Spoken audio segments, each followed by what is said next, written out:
Thank you very much. Thank you very much for having me on this very interesting conference. Let me see if I can see you. Like this, I can see you very good. So before I start, I have a confession to make. I came here with a taxi, and then when we arrived, the taxi driver noticed that his credit card machine is not working. And I didn't have enough money. So now this poor guy is waiting outside of me, and my question is, could somebody help me out with 10 euro? Anybody? Oh, thank you so much. That's so kind.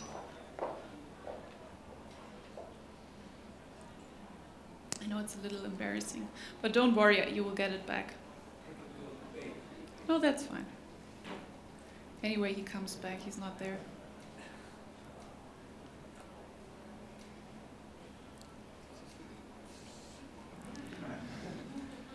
I'm working for it.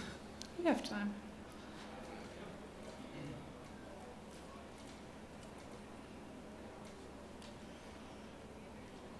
Only 50 or 5? Would it be fine to give me this 50? You will get it back for sure. Okay. Thank you so much. Please give an applause to this generous gentleman. Now, I was asking a question to you.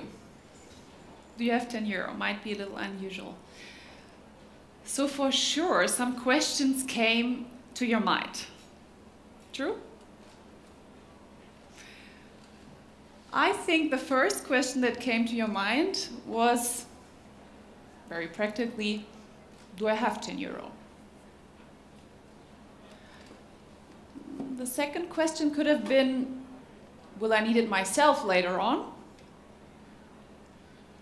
But the most prominent question, and I can almost see it floating above your head, is which question?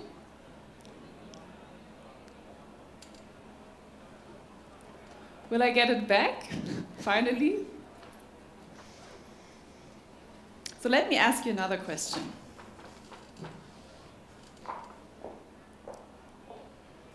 Do you have a minute? Sure. Thank you very much. I will come back to that. How often have you been asked this question, do you have a minute? All the time, isn't it? And what is so typical about this question?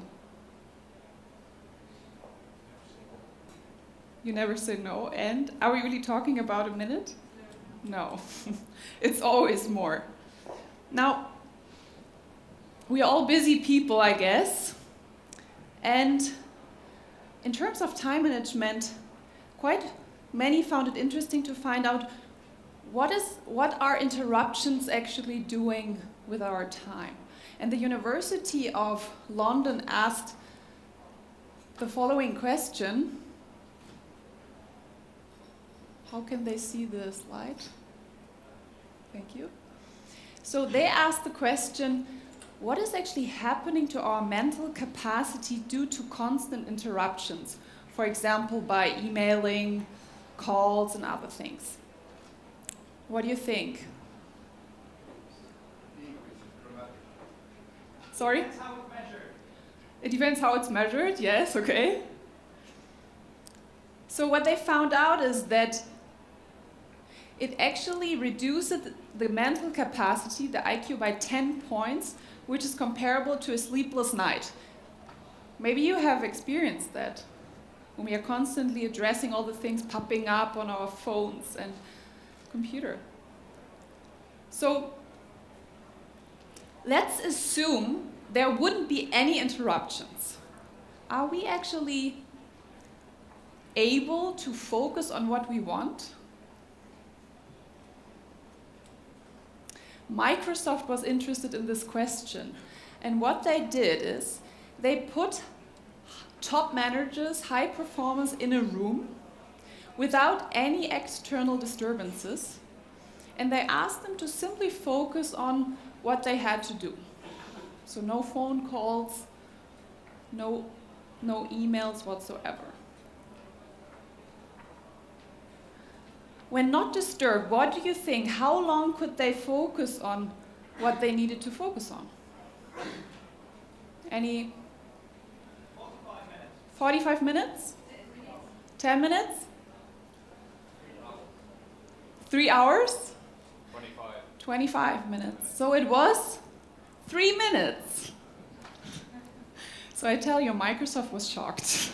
They said our best people, they cannot focus longer than 3 minutes. But for sure they can focus back quite quickly, so we will handle it somehow. So they also did an experiment with how quickly we can come back to the initial task. And they asked the questions, when you are performing at your peak and you get interrupted by something, how quickly can you actually focus back? What do you think? 15? 3 minutes? 10 minutes? 1 minute. 1 minute? So it was 25 minutes. Now, if we think about all the interruptions we have during the day and we multiply that by 25, it's not so much left, isn't it? So, what can we do? I choose one thing and I do that to the end. And if some disturbance comes, I notice it and continue the same job. And furthermore, there is a period which I can progress in this way. Then I put it to the back of my brain. Yes. I might do something else and revert to the matter after a couple of minutes. Okay. The thing is done. So and if it's still more in it, then I decide in the morning at 5 o'clock when I wake up. Okay. So thank you very much. He said it's good to finish something before changing. And that's it. What about our mind? We said, of course, there are external disturbances, but what about the internal disturbances? Our mind likes to switch contexts. It also gives a certain relaxation. How can we actually train our mind is the question, isn't it? Because sometimes we cannot tell our boss, sorry, I have to finish this. So how can we actually train our mind?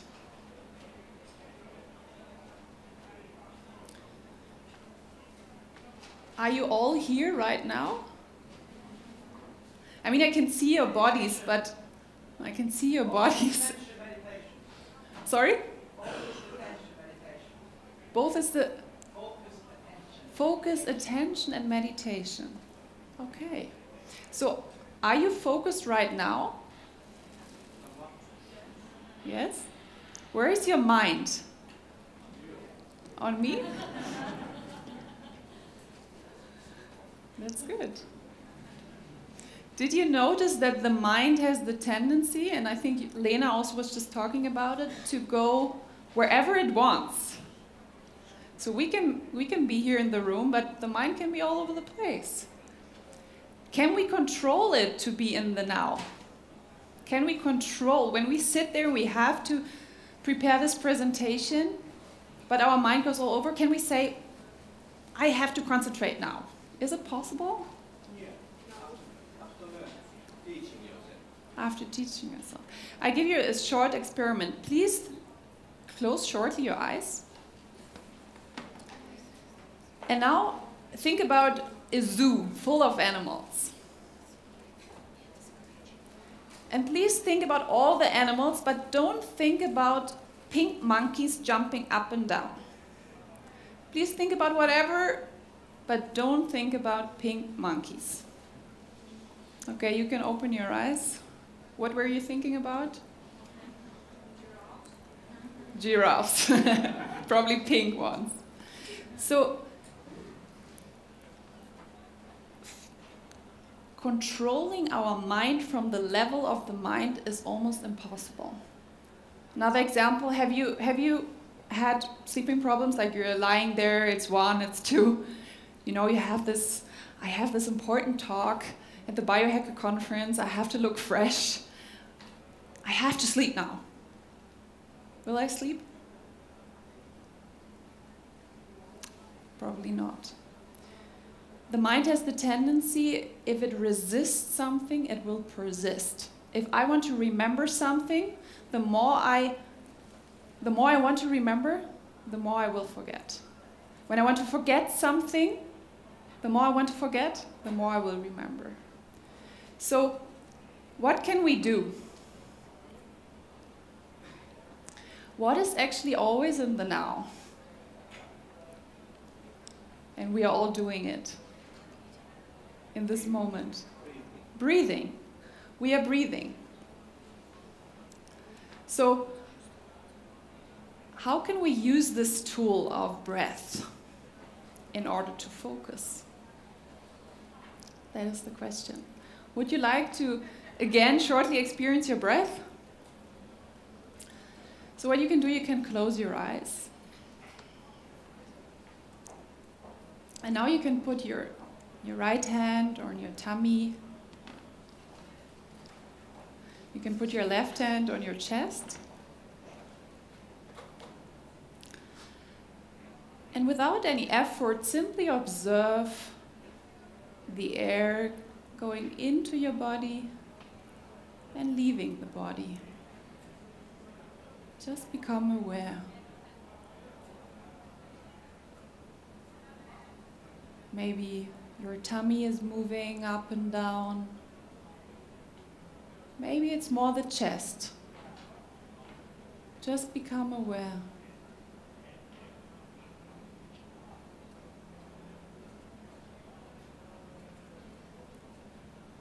The first thing we have done when we came to this life, we took a deep breath in. And the last thing we will do is we will breathe out. In between those two events is our most precious life.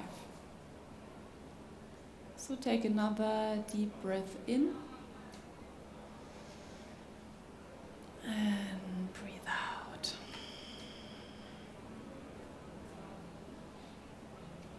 When you're ready, you can open your eyes.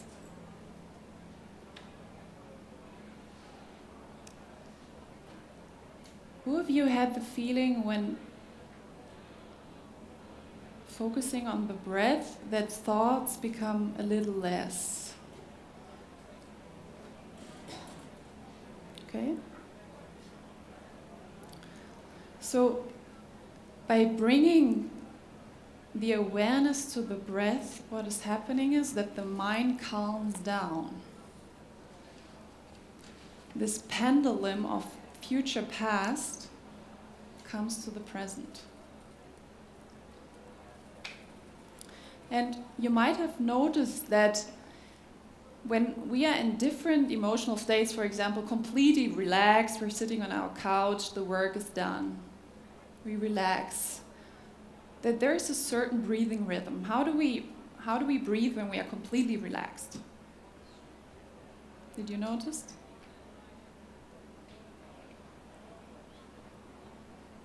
Anybody? How do we breathe? Deep, huh? Some people snore. Some people even snore, yeah. And when we snore, it gets more deep and long. It doesn't even feel we are breathing. How is it when we are angry? Have you been angry before? Okay. So, when you're angry or frustrated or sad, what is happening with our breath? It's more shallow. So any emotion or even thought is represented in a different breathing rhythm, and we don't even notice it maybe. So by attending to the breath, we can even change our emotion, because this connection works also vice versa. If we, with awareness, change the breath, our emotional state can change immediately. Now, breathing is also a very nice preparation for meditation. Because when we meditate, it gives us a certain preparation to calm down the mind, come to the now.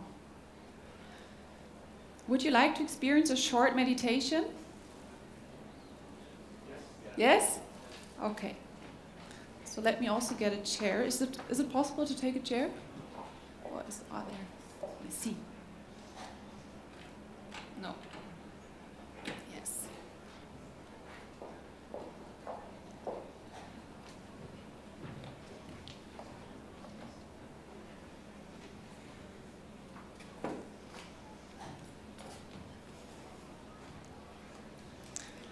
So, meditation. Who of you has, okay, now you did it, but who is regular meditating? Okay, quite a lot. Who has never really meditated? Okay. Who thinks that meditation is actually concentration? Nobody, great. That's true.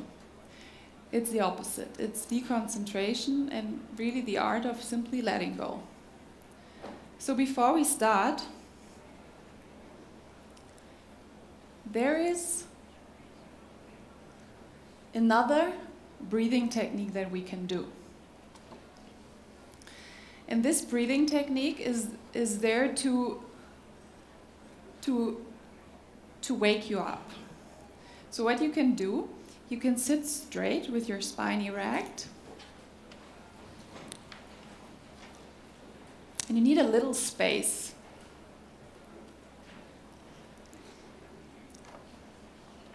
Good. So this breathing technique is only working through the nose. And I will show you how it works. So the hands are like this. Looks very nice. I should make a picture. And before we start, I will demonstrate first. I just take a normal deep breath in. And then I breathe out. And now it comes. When I breathe in, the arms go up. And when I breathe out, the arms fall down. Yeah, when you do it the first time, it might be a little weird. So you can even hear it a little bit. And out. Perfect. So let's start. You can close your eyes. We will just do this. When we breathe in, the arms go up. We open the fist. And when we breathe out, the arms fall down and we close the fist. So before we start, just a normal deep breath in and breathe out. And in, out, in, out, in, out, in, out.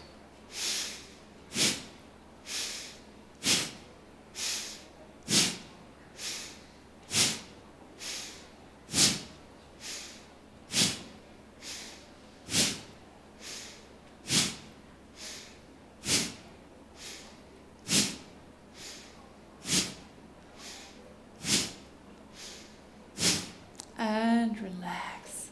You can keep your eyes closed and simply observe what is happening in the body. Might be the effect of more oxygen in the head, maybe some dizziness, maybe not. Simply observe.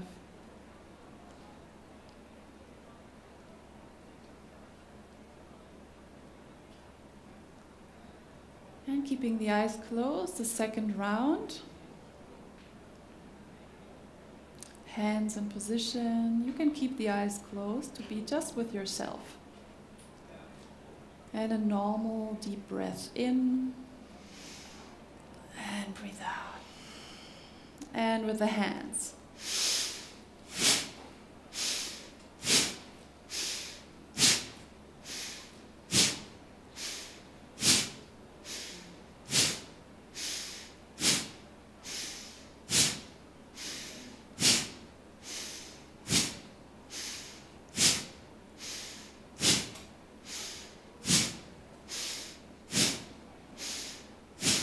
And relax.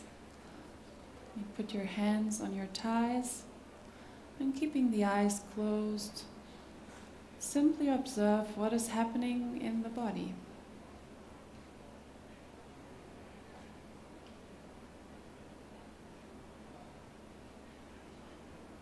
Observe your thoughts, good or bad.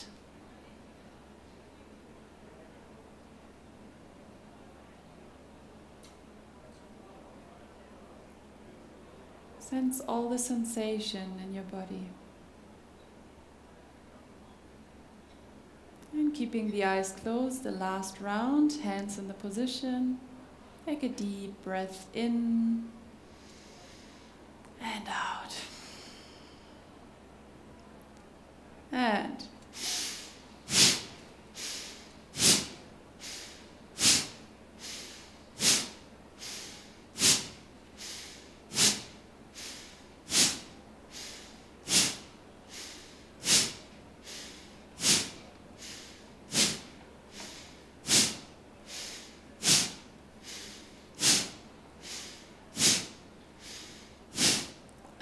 relax. Keeping the eyes closed, become aware of all the sensations in the body.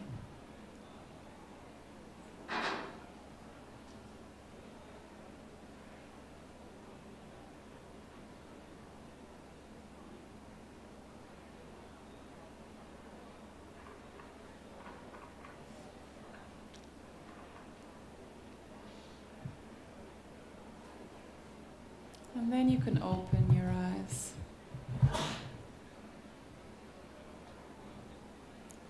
How are you? Woohoo! Who of you had less thought while doing this? Okay. Who had more thoughts? Okay. I will come to that. So, when we breathe, you will see that the mind calms down. And that is nice preparation for now a short meditation. You can close your eyes. And there are 3 simple guidelines you can follow in meditation. So the first guideline is, for the next couple of minutes, I want nothing. There's so many things we want in life, no? Like expectations we have, wishes. Yet for this couple of minutes, we want nothing. Not even a good meditation. Then the second thing is, I do nothing. I know we are all busy, so many things in our calendars, but for the next couple of minutes, there's nothing to do for you. And then the third guideline is, I am nobody. So in life there are so many roles to play, responsibilities to take up. No need for the next couple of minutes. We can just simply be. So close your eyes if you haven't. Hands can be on your thighs as it feels comfortable for you.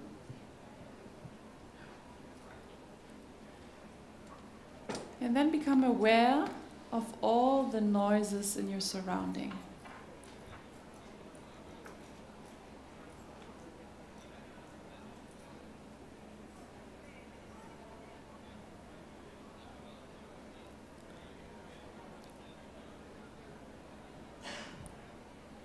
The voices from the other room.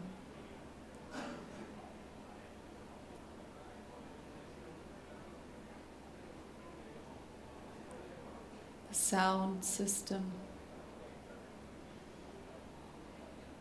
The sound of your own breath.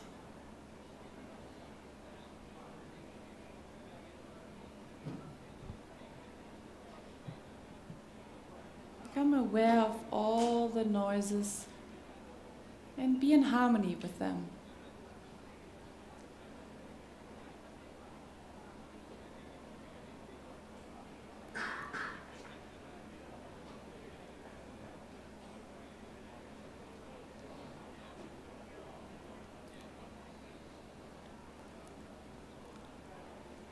Now become aware of your body. Feel the weight of your body on the chair you're sitting on.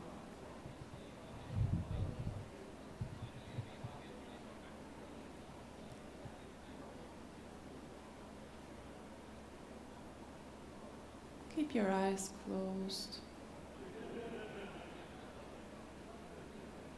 Body is a precious gift from nature for you. Honor your body.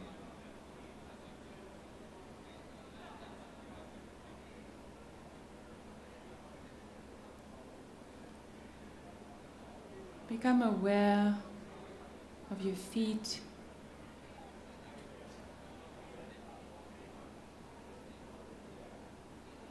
your knees,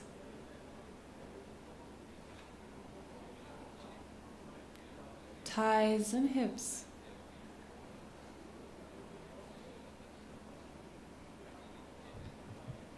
The whole of your legs.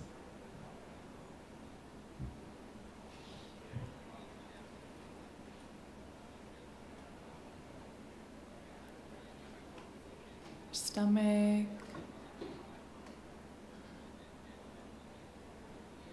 chest, shoulders, and your arms.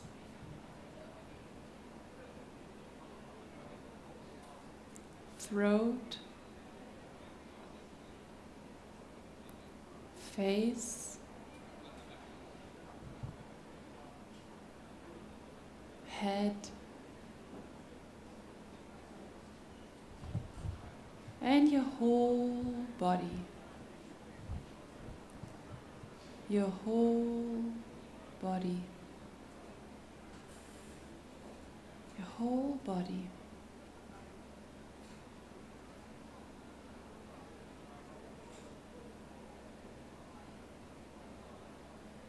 Take a deep breath in and relax.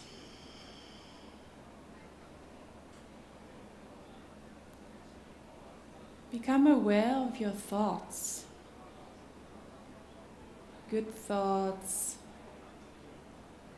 bad thoughts, doesn't matter. Just let them come. Don't resist.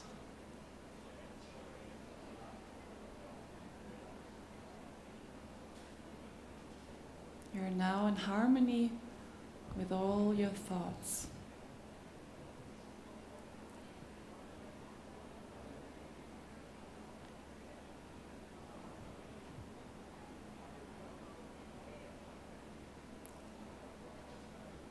Take a deep, long breath in and out. Become aware of your emotions and feelings, comfortable or uncomfortable. Just let them be.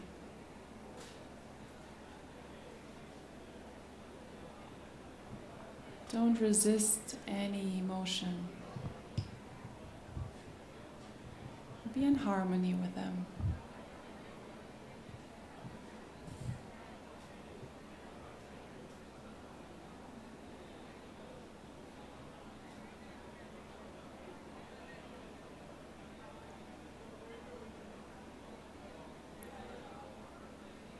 And take a deep breath in and out.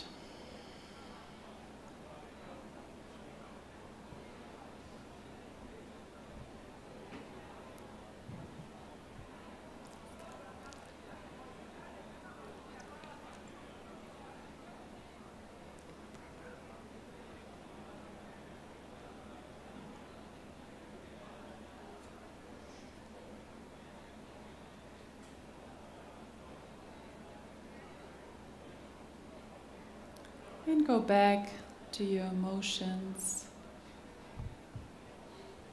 your thoughts.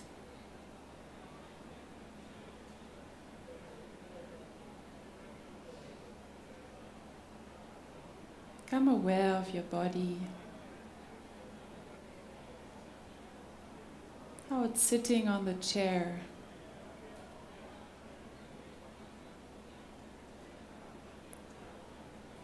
And become aware of all the noises around you.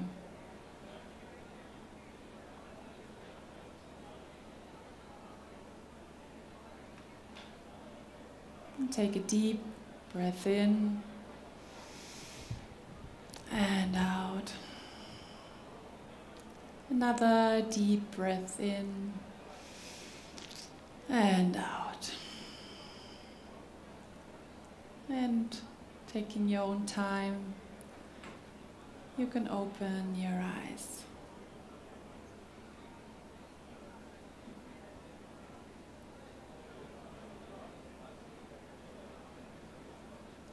How was that?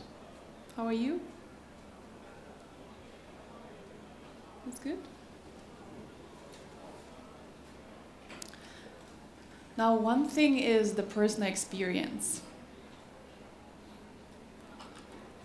And would it be interesting to see what science says for you? So, since almost 50 years, meditation has been researched on, and of course there are different results that could be found. What we did with the TLAX techniques, what we do in our company, is that there was a EEG study, and what they did is they measured, and what they could found is that alpha waves that indicate high relaxation could be proven. Here on the left side you see the control group, on the right side you see the practitioners. The red indicates the alpha waves of the brain. So this is maybe not surprising that there is a certain relaxation. Yet what they could also found at the same time after doing a set of breathing and meditation technique is that also beta waves could be increased, which show alertness and focus. So often in life we are either relaxed or we are focused, right? So the nice thing is that through the techniques, what they could found is that we can increase alpha and beta and then have a state of flow, like a relaxed alertness, which we can really work with because we are present yet not overexcited. So how do we implement this in our work? We have all kind of formats, from change management to team building or personal effectiveness. Yet the mind management is always part of it, because what we have seen is if I cannot handle my own stress, if I don't know how to be focused, how can I be a good leader or a team player? So that is in the core of all the trainings. And we have worked with different companies. Just this Monday we worked with Supercell. We have also worked with public organizations such as the World Bank, different governments, and also universities to really experience this, how to handle their own minds and then be more effective, yet also well. So if this is interesting for you, you can always contact us and see which more ideas we can exchange. And I see I have 1 more minute to, of course, answer your questions, if there are any.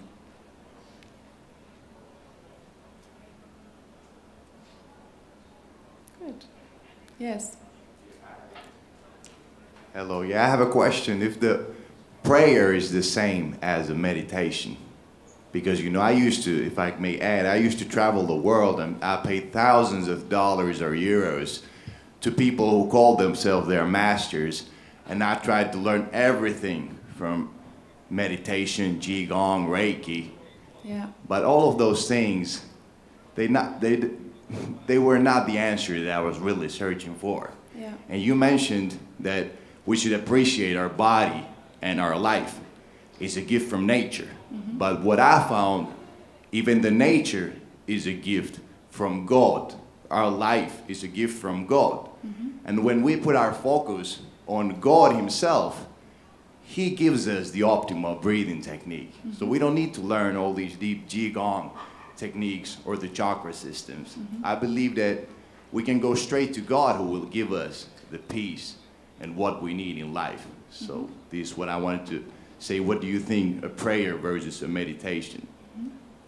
Thank you. Yeah, thank you very much for that question.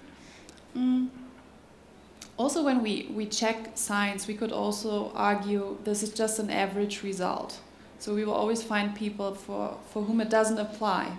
So I think also with prayer and meditation, it's just good to check with myself what works for me. And that's also why I do an experiment with you, just showing some data might not help. So what is working for me? How can I bring the mind to the present? And that can be through meditation, or if it works for you, through prayer. The only message is actually, how can I live a fulfilled, happy, healthy life?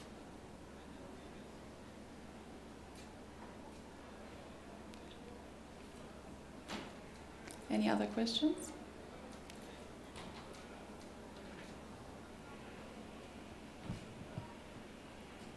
Good. Then thank you very much for participating, and have a great day on the Biohacker conference.